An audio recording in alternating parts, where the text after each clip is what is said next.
оқушылар.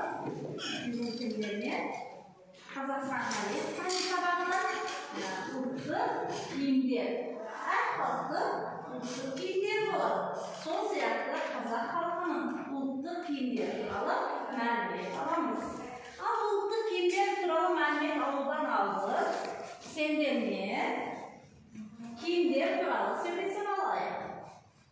Біз киімдерді таңдағанымызда әр маусымға баратын жерімізге қарап таңдаймыз, дұрыс па?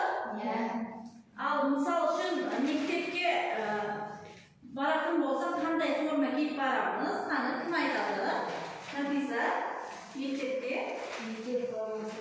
Иә, отырамыз. Мектепке не үшін мектеп формасын киеміз? Өйткені біз алдымызда отырған класстастарымыз, мұғалімдер, мектеп ұжымына құрмет қылғанымыз үшін мектеп формасын киіп барамыз. Оны құрметтеп киіп барамыз екен.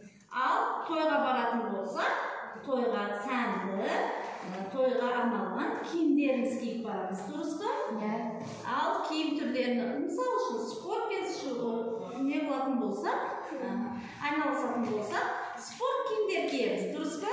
Өйткені спортта киім өзімізге ыңғайлы, қандай ауаны жақсы өткізеді киімдерді таңдап аламыз. Киім түрлерімен жақсы аз болса да мәліметтер алып алды оқушылар. Ал бүгін сендермен қазақ халқының ұлттық киімдері қандай екен? Сол туралы сөйлесеміз екен.